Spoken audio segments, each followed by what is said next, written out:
Dear students, Assalamu alaikum. My name is Professor Abdul Ghafoor and I am your physics tutor. Dear students, FAQs physics series का ये 9वां part है जो second year students के लिए बनाया गया है और इसमें हम most important numericals of chapter 18 discuss करेंगे और वो है टॉपिक हमारा एटॉमिक स्पेक्ट्रा। तो आइए स्टार्ट करते हैं। न्यूमेरिकल नंबर 1 है जो कि बुक की एग्जाम्पल 18.1 है, जिसमें कहा गया कि an electron in the hydrogen atom makes a transition from n is equal to 2 energy state to the ground state. और ग्राउंड स्टेट के बारे में बताया गया है। वैसे भी हमें मालूम है कि हाइड्रोजन का जो ग्राउंड स्टेट होता है उसकी n की वैल्यू 1 होती है। Find the wavelength and frequency of emitted photon. Rydberg constant यहाँ गिवन है, आर एच भी लिखते हैं और आर अल्फा भी इसको लिखते हैं, कुछ लोग आर इन्फिनिटी की फॉर्म में भी लिख लेते हैं उसको। तो सबसे पहले हमें दिए हुए 2n, जो n2 है इनिशियल ऑर्बिट है, उसको हम ni से रिप्रेजेंट करेंगे और जहाँ वो जंप करता हुआ आ रहा है ग्राउंड स्टेट में उसको हम nf से लिखेंगे, जबकि हमें लैम्डा फाइंड करना है और फ्रीक्वेंसी ऑफ एमिटेड फोटोन भी निकालना है। रेडबर्ग कांस्टेंट और स्पीड ऑफ लाइट, सबसे पहले हमने वेवलेंथ मालूम करनी है। तो 1 upon lambda is equal to Rydberg constant 1 upon nf square minus 1 upon ni square में हम रेडबर्ग कांस्टेंट और दोनों n's की वैल्यू यहाँ सब्स्टिट्यूट कर देंगे। 1 का स्क्वायर 1 और 2 का स्क्वायर 4 होता है, ये स्क्वायरिंग हमने कर लिया। अब इसका एलसीएम ले लेंगे हम, या सिंपली हम डिनोमिनेटर्स को मल्टीप्लाई करके क्रॉस में मल्टीप्लाई करके लिख लेंगे। अब सिंपली हम इसको एलसीएम से सॉल्व कर लेंगे, या फिर सिंपल आइडिया ये भी है कि 4 मल्टीप्लाई बाय 1 4 हो गया और क्रॉस में 4 1 4 हो गया और 1 इंटू 1 1 हो गया। तो 4 माइनस 1 3 होता है। और अब इसको हम रेसिप्रोकल कर लेंगे, तो 4 न्यूमिनेटर में चला जाएगा और ये रेडबर्ग कांस्टेंट और 3 डिनोमिनेटर में चला गया। जस्ट हमने कैलकुलेटर की हेल्प से इसको सॉल्व किया तो हमारे पास वेवलेंथ आ गई 1.215 एक्सपोनेंट माइनस 7 मीटर। अगर क्वेश्चन में कहा जाए कि इसको नैनोमीटर में कन्वर्ट करना तो वो भी हम कर सकते हैं, उसको हम नेक्स्ट न्यूमेरिकल्स में देखेंगे। नाउ द फ्रीक्वेंसी, तो फ्रीक्वेंसी का फार्मूला है speed of light c is equal to nu into lambda. c हमें पता है कांस्टेंट है, जबकि लैम्डा अभी हमने फाइंड कर ली है। तो यहाँ हमने इसको अरेंज किया फॉर द फ्रीक्वेंसी, डिवाइड करने के बाद हमारे पास फ्रीक्वेंसी का आंसर मिल गया 2.47 एक्सपोनेंट 15 हर्ट्ज। ये है उस फोटोन की फ्रीक्वेंसी जो हाइड्रोजन एटम से उस वक्त एमिट होता है जब वो जंप कर रहा होता है एनर्जी स्टेट 2 से एनर्जी स्टेट 1 पर। बुक का ही एग्जाम्पल का न्यूमेरिकल नंबर 18.3, और ये फ्रिक्वेंटली आता भी रहा है और इससे पहले भी सीरीज़ का नाम बदल के भी आया है, यानी बामर सीरीज़ की जगह लाइमन पास्चन ब्रैकेट फंड करके भी आ सकता है। तो एग्जाम्पल के तौर पर हम बामर सीरीज़ कर लेते हैं। तो इम्पॉर्टेंट बात ये कि हमें कहा गया शॉर्टेस्ट वेवलेंथ फाइंड करें, और वो भी किसकी, बामर सीरीज़ की। तो बामर सीरीज़ का जो NF होता है ये होता है 2, लाइमन का 1 होता है, इसी तरह से पास्चन 3 होता है और बाकी भी सीरीज़ के NF आपको पता होने चाहिए। तो बामर सीरीज़ का हमने NF2 लिख दिया, क्वेश्चन में नहीं दिया हुआ। फिर शॉर्टेस्ट वेवलेंथ का मतलब होता है हाईएस्ट एनर्जी, और हाईएस्ट एनर्जी हाइड्रोजन एटम से कब एमिट होगी, जब कोई इलेक्ट्रॉन ट्रांजिट करेगा इन्फिनिटी ऑर्बिट से ग्राउंड स्टेट में। या यहाँ चूंकि बामर सीरीज़ की बात हो रही है तो इन्फिनिटी से वो आएगा बामर सीरीज़ यानी NF इज इक्वल टू 2 में। तो ni हो गया हमारा इन्फिनिटी, और इन्फिनिटी मतलब उस ऑर्बिट की एनर्जी जब वो जंप करता हुआ ग्राउंड बामर सीरीज़ के NF2 में आएगा तो हाईएस्ट एनर्जी और शॉर्टेस्ट वेवलेंथ एमिट करेगा। तो आइए उस वेवलेंथ की वैल्यू निकालते हैं और साथ में उस एनर्जी की वैल्यू भी इलेक्ट्रॉन वोल्ट में कैलकुलेट करते हैं। ये तीनों कांस्टेंट एग्जाम में गिवन होंगे, रेडबर्ग कांस्टेंट, h की वैल्यू और c की वैल्यू। तो सबसे पहले हम फाइंड करेंगे लैम्डा को, और ये 1 अपॉन लैम्डा का हमारा फार्मूला है जिसमें रेडबर्ग कांस्टेंट और दोनों ni और nf की वैल्यू हमने रख दी। अब 1 अपॉन इन्फिनिटी 0 होता है और 2 का स्क्वायर 4 होता है, तो 0 हमने यहाँ से हटा दिया और इसको रेसिप्रोकल कर दिया लैम्डा में 1 अपॉन 4, दोनों को डिवाइड किया तो हमारे पास आंसर आ गया मीटर में 3.646 इंटू 10⁻⁻7 मीटर। अब अगर हम इसको नैनोमीटर में कन्वर्ट करना चाहें तो सिंपली हमें डेसिमल प्लेस को राइट साइड पे शिफ्ट करना होगा ताकि ये -9 बन जाए। तो -7 को -9 बनाना तो 2 डिजिट हमें डेसिमल को यहाँ शिफ्ट करना होगा राइट साइड में। तो ये इस तरह से शिफ्ट हो गया। अब 10⁻⁻⁹ मीटर जो है वो नैनोमीटर होता है, तो ये कन्वर्ट हो गया नैनोमीटर में। और वैसे भी हमें मालूम है कि जो वेवलेंथ है ये विजिबल रीजन की है और बामर सीरीज़ में विजिबल रीजन की लाइट एमिट होती है, तो ये कंफर्म भी हो गया कि हमारा आंसर विजिबल रीजन में आ रहा है, लिहाजा बामर सीरीज़ का ये आंसर बिल्कुल सही है। Now let's calculate the energy. तो एनर्जी का फार्मूला है c/λ। h और c कांस्टेंट है, लैम्डा की वैल्यू ये मीटर वाली यूज़ करेंगे हम, और यहाँ हमने वो सब्स्टिट्यूट कर दिया। जब इसको कैलकुलेटर से सॉल्व किया तो हमारे पास आंसर आ गया एनर्जी का जूल में, लेकिन चूँकि रिक्वायरमेंट थी कि calculate the energy in electron volt, तो इसीलिए हमने इसको इलेक्ट्रॉन वोल्ट बनाने के लिए जो चार्ज ऑफ इलेक्ट्रॉन है उसे डिवाइड कर दिया, और डिवाइड करने से हमारे पास आंसर आया 3.4 electron volt. Now numerical number 18.3 exercise का बुक से। Light of wavelength 486.3 nanometre is emitted by hydrogen atom in a Balmer series. What transition of the hydrogen atom is responsible for this transition? यानी आपको बामर series के बारे में बताना है कि वो कौन से ऑर्बिट से आते हुए सेकंड में जंप करता है। यानी इनिशियल ऑर्बिट हमें नहीं मालूम और फाइनल बामर सीरीज की वजह से हमें पता है, जबकि वेवलेंथ जो है वो हमें गिवन है 486.3 नैनोमीटर, जिसको हमने कन्वर्ट कर लिया मीटर में, क्योंकि नैनो का मतलब होता है 10⁻⁻⁹ बामर सीरीज की वजह से NF2 आ गया, जबकि Ni हमें फाइंड करना है। रडबर्ग कांस्टेंट गिवन होगा एग्जाम में, फार्मूला सेम वही वेवलेंथ वाला हम यूज़ करेंगे। डेटा में जो वैल्यू गिवन है उसको हम यहाँ सब्स्टिट्यूट करेंगे, तो वेवलेंथ की वैल्यू हमने रख ली, रडबर्ग कांस्टेंट रख दिया और NF की वैल्यू पुट कर दी, जबकि Ni हमें फाइंड करना है। तो रडबर्ग कांस्टेंट यहाँ मल्टीप्लाई हो रहा है, ये वहाँ जाके लेफ्ट साइड पर डिवाइड हो गया। इन दोनों वैल्यू को हमने 2 का स्क्वायर 4 होता है, जब इन दोनों वैल्यू को हमने मल्टीप्लाई किया तो ये हो गया 1/5.34। ये हमने साइड चेंज और साइन चेंज कर दिया। अब यहाँ LCM के तरीके से हम इसको सॉल्व कर लेंगे, यानी दोनों को मल्टीप्लाई कर दिया 4 और 5.34 को, और फिर बाद में क्रॉस में मल्टीप्लाई करके ऊपर लिख दिया। अब इनको माइनस करेंगे तो ये हमारे पास आ जाएगा 1/ni² = 1.34। याद रहे कि माइनस हमने 5.34 में से 4 माइनस किया। अब इसको हम रेसिप्रोकल कर लेते हैं, और नाउ डिवाइडिंग, तो डिवाइड करने से 16 आया, taking square root on both side, तो 16 का स्क्वायर रूट 4 होता है। इसका मतलब है कि वो इस वेवलेंथ को कब एमिट करेगा हाइड्रोजन एटम, जब वो 4 एनर्जी स्टेट से बामर सीरीज यानी सेकेंड एनर्जी स्टेट्स में आता है। Now numerical number 18.4 exercise book की।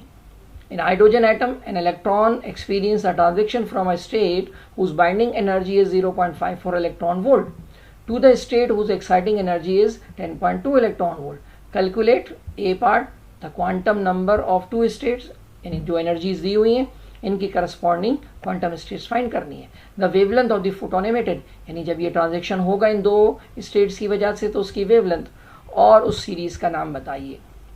तो ये क्वेश्चन 2005 में आया था। तो आइए सबसे पहले हम बाइंडिंग एनर्जी लिखते हैं। याद रहे कि बाइंडिंग एनर्जी हमेशा नेगेटिव होती है, यहाँ गिवन नहीं है, लेकिन बाइंडिंग एनर्जी को लिखेंगे हम नेगेटिव की फॉर्म में। और एक्साइटिंग एनर्जी दी हुई है 10.24। तो एक एनर्जी स्टेट यहाँ से इलेक्ट्रॉन ट्रांजिट हो रहा है इस एनर्जी स्टेट में, तो ये बाइंडिंग एनर्जी है उस एनर्जी स्टेट की, और ये एक्साइटिंग एनर्जी है। तो आइए पहले Ni की वैल्यू और Nf की वैल्यू निकालेंगे ए पार्ट में, फिर लैम्डा निकालेंगे और फिर सीरीज का नाम बताएंगे। सीरीज का नाम Nf देख के बताया जा सकता है। रडबर्ग कांस्टेंट गिवन होगा, तो सबसे पहले हम निकालेंगे ये जो हमें बाइंडिंग एनर्जी दी हुई है उसके ऑर्बिट का नंबर। माइनस से माइनस कैंसिल हो गया, n² और 0.54 को हमने रिप्लेस कर दिया आपस में, और फिर इन दोनों को डिवाइड किया तो 25 है। Now taking square root on both side, तो एक एनर्जी स्टेट की वैल्यू हमें मिल गई 5। यहाँ से ट्रांजिशन हो रही है किस स्टेट में, उस स्टेट में जिसकी एक्साइटिंग एनर्जी हमें गिवन है। तो हमें एक्साइटिंग एनर्जी तो हमें ऑर्बिट नहीं निकाल सकते, तो हम क्या करें, इस एक्साइटिंग एनर्जी से उस ऑर्बिट का नंबर मालूम कर लेते हैं, लेकिन पहले उसकी एनर्जी पता करनी होगी। तो आइए पहले एनर्जी निकालते हैं। ये है डिफरेंस ऑफ एनर्जी का फार्मूला, E = En, जिसके बारे में नहीं पता कि n क्या होगा, टू द फाइनल स्टेट। तो जब भी कोई इलेक्ट्रॉन ट्रांजिट करता है nth ऑर्बिट से किसी फाइनल ऑर्बिट में, तो उसका जो डिफरेंस होता है उसको एक्साइटिंग एनर्जी कहते हैं। तो एक्साइटिंग एनर्जी हमें गिवन है, हमने वो एक्साइटिंग एनर्जी पुट कर दी, और फाइनल जहां वो ट्रांजिट करता हुआ आ रहा है उसकी एनर्जी भी मालूम है। हाइड्रोजन की जो बाइंडिंग एनर्जी है ग्राउंड स्टेट की वो है -13.6 इलेक्ट्रॉन वोल्ट। तो माइनस माइनस प्लस हो गया, और इसको हम दूसरी साइड पर ले गए तो वहाँ माइनस हो गया। इससे हमारे पास उस पर्टिकुलर ऑर्बिट की बाइंडिंग एनर्जी आ गई। अब इस बाइंडिंग एनर्जी को हम इस्तेमाल करके उस एनर्जी स्टेट का नंबर मालूम कर लेंगे। तो हमारे पास फार्मूला है जो हमने इससे पहले भी यूज़ किया था। यहाँ हम इस बाइंडिंग एनर्जी को सब्स्टिट्यूट कर देंगे और फिर माइनस कैंसिल करते हुए एन स्क्वायर को रिप्लेस कर देंगे 3.4 के साथ। डिवाइड किया और taking square root on both side, तो हमारे पास आंसर आ गया n = 2। अब आइए, जो n हमारे पास आ गया है 5 इनिशियल और 2, जब ये 5 से 2 पे ट्रांजिट करता है तो उस वक्त इसकी वेवलेंथ ऑफ लाइट क्या होगी, इसको कैलकुलेट करते हैं।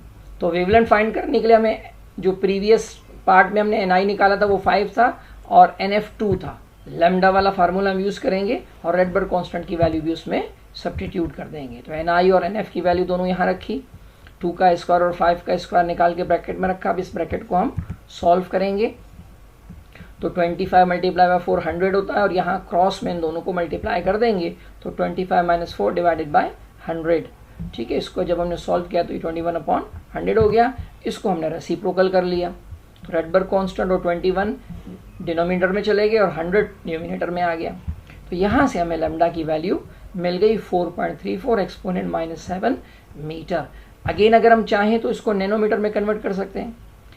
अगर आप मैनुअली नहीं करते तो फिर कैलकुलेटर में एक ENG का बटन होता है, उसको प्रेस करेंगे तो वो ऑटोमेटिकली आपको 10⁻⁻9 की फॉर्म में दे देगा, और 10⁻⁹ नैनो होता है, तो हमने अपने आंसर को नैनोमीटर में लिख लिया। अब चूंकि मुझे NF पता है तो मैं बड़ी आसानी से बता सकता हूँ कि यहाँ सीरीज़ कौन सी होगी। तो ये है सीरीज़, बामर सीरीज़। अब आते हैं पास पेपर से, एक न्यूमेरिकल है जो 1997 में आया कि the energy of an electron in an exciting hydrogen atom is -3.4 electron volt. Calculate the angular momentum of electron according to Bohr theory. अब H की वैल्यू आपको दी हुई है, कांस्टेंट हमेशा गिवन होते हैं। तो यहाँ हमें एनर्जी गिवन है -3.4 इलेक्ट्रॉन वोल्ट, ये है बाइंडिंग एनर्जी, और एंगुलर मोमेंटम हमें फाइंड करना है। H की वैल्यू कांस्टेंट गिवन है। आइए इसको सॉल्व करते हैं। तो सबसे पहले हमें इस जो बाइंडिंग एनर्जी दी हुई है इसका ऑर्बिट नंबर एनर्जी स्टेट मालूम करनी होगी। तो उसके लिए हमें एनर्जी का फार्मूला यूज़ किया हमने, E = या En = -13.6/n²। इसमें एनर्जी की वैल्यू हमने सब्स्टिट्यूट की, माइनस माइनस से कैंसिल किया और n² को लेफ्ट साइड पे और 3.4 को यहाँ डिवाइड में लिख दिया। दोनों को डिवाइड किया और taking square root on both sides, हमारे पास n की वैल्यू पता चल गई। यानी हाइड्रोजन एटम किस एनर्जी स्टेट पे है, n = 2 पे, सेकेंड एनर्जी स्टेट। इस एनर्जी स्टेट का हमें एंगुलर मोमेंटम निकालना है। तो according to Bohr's theory an electron revolves in those circular orbits for which its angular momentum is integral multiple of h/2π। ये हमारा पहला पोस्टुलेट है जिसमें हमें मालूम है कि ये n इंटीग्रल मल्टीपल है और h/2π कांस्टेंट है। तो n की वैल्यू जो हमने यहाँ निकाली उसको हमने सब्स्टिट्यूट किया, h कांस्टेंट है, 2 और पाई की वैल्यू भी कांस्टेंट है। जब इसको सॉल्व किया तो हमारे पास एंगुलर मोमेंटम का आंसर मिल गया और इसका यूनिट होता है जूल सेकेंड। नाउ पास पेपर से numerical number 2, calculate the longest and shortest wavelength of emitted photon in hydrogen spectra in Lyman series। तो Lyman series का आपको longest और shortest दोनों वेवलेंथ कैलकुलेट करनी है जो हाइड्रोजन एटम से इमिट होती है। तो सबसे पहले ये बात हो जाए कि अगर लाइमन सीरीज की बात हो रही है तो NF हमें पता होना चाहिए वो 1 है, और हमें अगर लॉन्गेस्ट वेवलेंथ निकालनी है तो लॉन्गेस्ट वेवलेंथ का मतलब है मिनिमम एनर्जी। तो 1 के बाद जो नेक्स्ट ऑर्बिट है वो 2 है, उससे ट्रांजिशन होगी तो मिनिमम एनर्जी आएगी जिससे लॉन्गेस्ट वेवलेंथ इमिट होगी। तो Ni हो गया 2। और अगर बात की जाए शॉर्टेस्ट की तो मैक्सिमम एनर्जी इमिट होती है, तो वो इलेक्ट्रॉन जंप कर रहा होता है इन्फिनिटी से। तो तो ये हो गया Ni is equal to infinity, यानी एक मरतबा हम लॉन्गेस्ट वेवलेंथ के लिए Ni2 रखेंगे और दूसरी मरतबा हम Ni is equal to infinity रखेंगे फॉर द शॉर्टेस्ट वेवलेंथ। तो λ1 को नाम दे दिया हमने लॉन्गेस्ट वेवलेंथ का और λ2 शॉर्टेस्ट वेवलेंथ के लिए हो गया, जबकि रेडबर्ग कांस्टेंट गिवन होगा। तो आइए लैम्डा यानी वेवलेंथ का फार्मूला हमने यूज़ किया λ1 निकालने के लिए, और ये λ1 कौन सी वेवलेंथ है, लॉन्गेस्ट वेवलेंथ। तो इसमें हम रखेंगे NF की वैल्यू 1 और Ni की वैल्यू रखेंगे लॉन्गेस्ट के लिए यहाँ 2। दोनों का ब्रैकेट में स्क्वायर निकाला 1 और 2 का। इसके बाद यहाँ वही पहले न्यूमेरिकल की तरह इसका LCM लिया हमने और इसको फिर रेसिप्रोकल कर दिया और डिवाइड किया, तो आंसर आ गया, या नैनोमीटर में अगर बात की जाए तो 121 नैनोमीटर हो जाएगा। तो ये लॉन्गेस्ट वेवलेंथ है लाइमन सीरीज़ की। अब बात करते हैं शॉर्टेस्ट वेवलेंथ की। तो शॉर्टेस्ट वेवलेंथ के भी फार्मूला तो सेम है, सिर्फ फ़र्क क्या आएगा, Ni की वैल्यू इन्फिनिटी रख देंगे, जबकि NF वही 1 है जो प्रीवियस यहाँ हमने यूज़ किया था।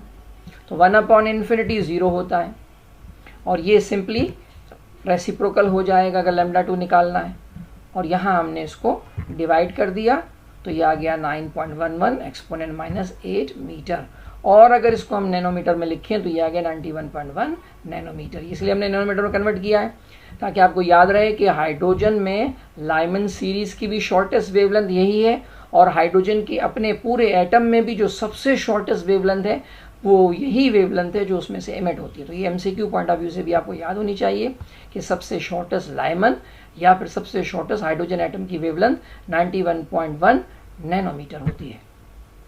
तो डियर स्टूडेंट्स, ये था हमारा चैप्टर 18 का FAQs फिजिक्स की सीरीज़ का 9वां पार्ट। फिर मिलते हैं 10वें पार्ट में। अल्लाह हाफिज़।